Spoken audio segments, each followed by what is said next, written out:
युवा शक्ति का वंदन अभिनंदन करती हूँ, क्षमागणी अर्ज करती हूँ। आज श्री क्षत्रिय सहयोग वाली के मंच पर मुझे अपने विचार व्यक्त करने का अवसर प्रदान किया, इसलिए आपका कोटि कोटि धन्यवाद। हुक्म मैं उस समाज की संतान हूँ जिसने इतिहास को नहीं झुकाया, बल्कि जिसने इतिहास को झुकना सिखाया।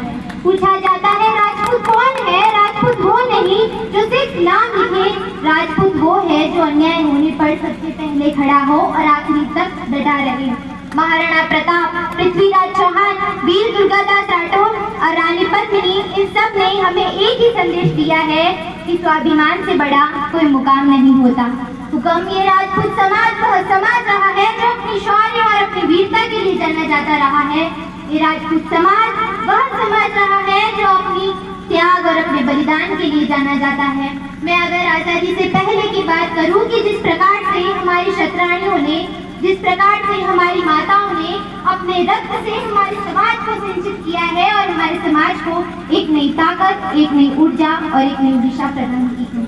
मुझे बहुत खुशी होती है जब हम किताबों में उनकी वीरता के किस्से पढ़ते हैं कि जिस प्रकार से स्वाभिमान की अपनी डोर को जिंदा रखने के लिए रानी पद्मिनी ने धधकते जौहर की ज्वाला में अपने आप को समर्पित कर दिया, परंतु किसी की गुलामी मंजूर नहीं की।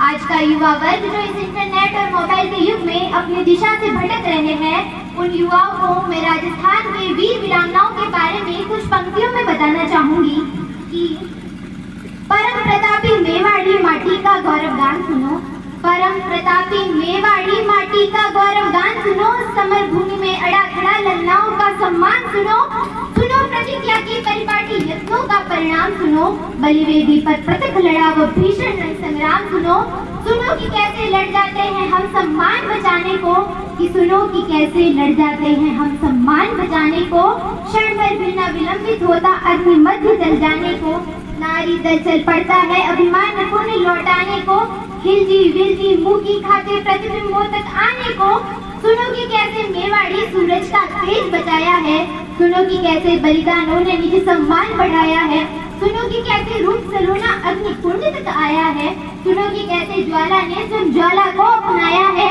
सुनो कि कैसे जली पद्मिनी शील बचाने की खातिर, कि सुनो कि कैसे जली पद्मिनी शील बचाने की खातिर तुमने सारी शर्म बेच दी रील बनाने की खातिर। मैं आजादी के बाद की बात करूं कि जिस प्रकार हमारे राजपूत समाज पर नेतृत्व की जिम्मेदारी आई, तो हमारे राजपूत समाज ने 18,700 रियासतें, 565 रियासतें 18,700 किले और लगभग 40 लाख एकड़ जमीनें दान में दे दी, जिसके कारण अखंड भारत का निर्माण किया गया। परंतु आज के परिवेश में हमारे समाज में शराब, दहेज और मृत्यु भोज जैसी कुरीति के कारण हमारा समाज कमजोर होता जा रहा है, हमारा समाज खोखला होता जा रहा है। आज समस्त राजपूत युवाओं की ये जिम्मेदारी बनती है कि वो इन कुरीतियों के खिलाफ आवाज उठाए। मैं समस्त राजपूत युवाओं से ये प्रश्न करती हूँ, क्या हमारा काम सिर्फ पोस्टर लगाने और नारे लगाने तक ही सीमित है? नहीं, आज राजपूत समाज को तलवार नहीं किरदार बनना है, गुस्सा नहीं अनुशासन बनना है, अहंकार नहीं आदर्श बनना है। क्योंकि अगर युवा मजबूत होगा तो समाज खुद ब खुद मजबूत हो जाएगा। इसीलिए जो युवा दौड़ सकता है वो दौड़े, जो चल सकता है वो चले और जो रेंग सकता है वो रेंगे, परंतु अपने कर्तव्य का निर्वहन अवश्य करे और सिंह की गर्दन की भांति नेतृत्व क्षमता के साथ। मेरे मत से अपने पेट, परिवार और निजी स्वार्थों से थोड़ा ऊपर सोचने की कोशिश कीजिए और अपने स्वधर्म का पालन कीजिए। लेकिन कैसे? शुरुआत कीजिए अपने ही स्तर से। यदि आप पढ़ते हैं तो साथ ही अपने पूर्वजों का इतिहास पढ़िए, धर्म शास्त्र नीति आदि पढ़िए। यदि आप नौकरी करते हैं तो दशांश गौशालाओं में दान दीजिए।